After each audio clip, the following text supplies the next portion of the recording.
السلام علیکم ورحمۃ اللہ وبرکاتہ۔ بسم اللہ الرحمن الرحیم، نحمده ونصلی علی رسوله الکریم، اما بعد فاعوذ باللہ من الشیطان الرجیم، بسم اللہ الرحمن الرحیم، ومن يرتد منكم عن دینه فيمت وهو كافر الى آخرہ۔ صدق اللہ العلی العظیم۔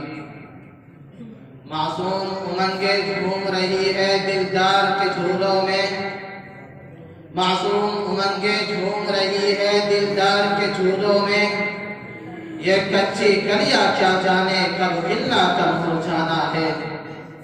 توحید یہ ہے کہ خدا حشر میں کہہ دے، توحید یہ ہے کہ خدا حشر میں کہہ دے، یہ بندہ دو عالم میں خفا میں نے لیے ہیں۔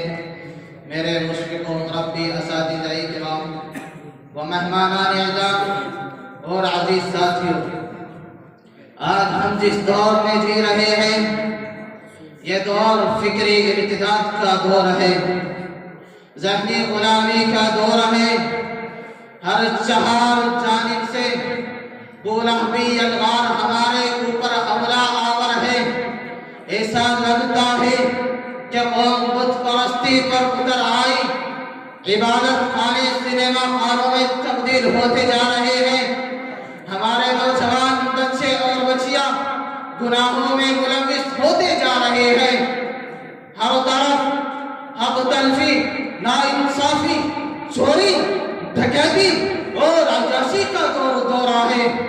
اگر ایک طرف تاش بازی، لاٹری اور شراب کی محفلیں سجتی ہے تو وہیں دوسری طرف زناکاری، بدکاری، بد اخلاقی، بدتمیزی اور زناکاری کے اڈے کلم کلا قائم ہیں۔ یہاں تک کہ کوئی برائی ایسی نہیں ہے کہ جو ہم میں موجود نہ ہو۔ تمام پیڑ جلا کر خود اپنے ہاتھوں سے، تمام پیڑ جلا کر خود اپنے ہاتھوں سے عجیب شخص ہے سایہ تلاش کرتا ہے۔ عزیزان محترم، یہ تمام کی تمام برائیاں ایک طرف ہے، لیکن اس وقت ایک فتنہ ہے جو امت کے درد سر بنا ہوا ہے۔ وہ فتنہ کیا ہے؟ وہ فتنہ ہے ارتداد کا فتنہ۔ حالانکہ اللہ تبارک و تعالیٰ نے قرآن کریم میں صاف اعلان فرما دیا، وَمَن يَرْتَدِدْ مِنكُمْ عَنْ دِينِهِ، تم میں سے جو شخص اپنے دین سے پھر گیا، فَيَمُتْ وَهُوَ كَافِرٌ، پھر کفر کی حالت میں اس کا انتقال ہو گیا، فَأُولَٰئِكَ حَبِطَتْ أَعْمَالُهُمْ فِي الدُّنْيَا وَالْآخِرَةِ، تو اس کے دنیا و آخرت میں کیے ہوئے تمام اعمال ضائع ہو گئے۔ وَأُولَٰئِكَ أَصْحَابُ النَّارِ هُمْ فِيهَا خَالِدُونَ، تو وہ ہمیشہ دوزخ میں رہے گا۔ اللہ تبارک و تعالیٰ نے کتنے سخت وعید اس آیت کریمہ میں بیان فرمائی ہے، مگر افسوس کا مقام ہے کہ ارتداد کا یہ فتنہ ہمارے معاشرے میں بڑی تیزی سے بڑھتا ہی چلا جا رہا ہے۔ کوئی خطہ، کوئی علاقہ، کوئی جگہ ایسی نہیں ہے کہ جہاں سے ارتداد کی خبریں نہ آ رہی ہو۔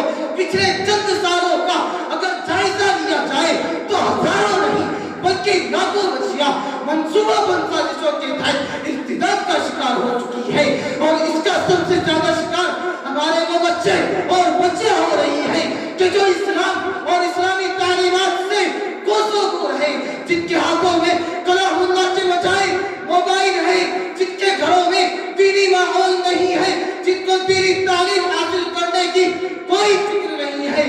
میرے عزیزوں، ذرا مجھے بتائیے تو صحیح کہ جس مذہب کی بنیاد میرے رب نے لفظ اقرا پر رکھی ہو، تعلیم اور تعلم پر رکھی ہو، سیکھنے اور سکھانے پر رکھی ہو، تو قوم بے دین کیسے رہ سکتی ہے؟ وہ قوم ان پڑھ کیسے رہ سکتی ہے؟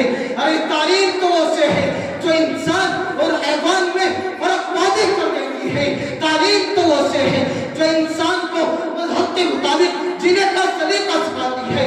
تعلیم تو وہ سے ہے جو انسان کے لیے قوم و معاشرے کی ترقی کا ضامن ہے۔ تعلیم ہر مذہب میں جائز ہے، مگر اسلام میں فرض ہے اتنی دینی تعلیم حاصل کرنا فرض ہے کہ جس سے انسان اپنے ایمان اور عقیدے کی حفاظت کر سکے۔ لیکن اگر یہی تعلیم مغرب کے طرز پر ہو، ان کے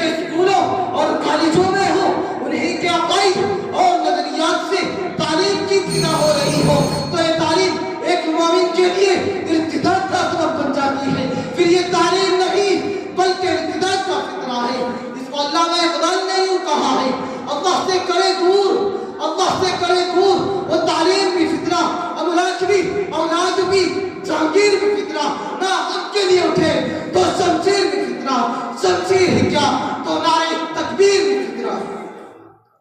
عزیزان محترم، وقت کی قلت کو مد نظر رکھتے ہوئے بس میں مختصر کرتا ہوں اور طالب علم ہونے کی حیثیت سے ایک سوال اٹھانا چاہتا ہوں، اور سوال یہ ہے کہ آخر کب تک ہماری نوجوان بہنیں، ہماری نوجوان بچیاں اغیار کے ہاتھوں میں ہاتھ ڈال کر ان سے شادیاں کرتی رہے گی؟ آخر کب تک اپنے ایمان کو فروخت کرتی رہے گی؟ آخر کب تک اپنی اور اپنے معاشرے کی عزت کو سرعام نیلام کرتی رہے گی؟ اور ہم ہیں کہ منہ پر مہر لگائیں، ہاتھ پر ہاتھ رکھ کر خالی تماشا بنے رہیں گے اس انتظار میں کہ کوئی اللہ کا بندہ آئے اور اس پھیلے ہوئے فطرے ارتداد کو ختم کر دے؟ میرے نوجوانوں، اب انتظار کی گھڑیاں ختم ہو چکی ہے۔ اب دور دور تک کوئی ملاح نظر نہیں آتا کہ جو ڈوبتی ہوئی کشتی کو ساحل تک پہنچا دے۔ کسی شاعر نے چاہیے کہا ہے، طوفانوں سے آگ لڑاؤ، طوفانوں سے آگ لڑاؤ، سیلابوں پر وار کرو، ملاحوں کا چکر چھوڑو، خود تیر کے دریا پار کرو۔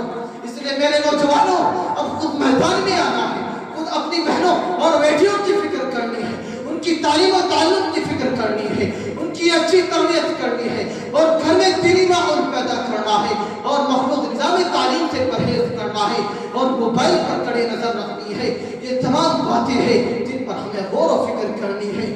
دعا کیجئے کہ اللہ تبارک و تعالی ہم سب کو ان تمام باتوں پر عمل کرنے کی توفیق عطا فرمائے، اور اس فتنہ ارتداد سے تمام مسلمانوں کی حفاظت فرمائے۔ وآخر دعوانا الحمدللہ رب العالمین۔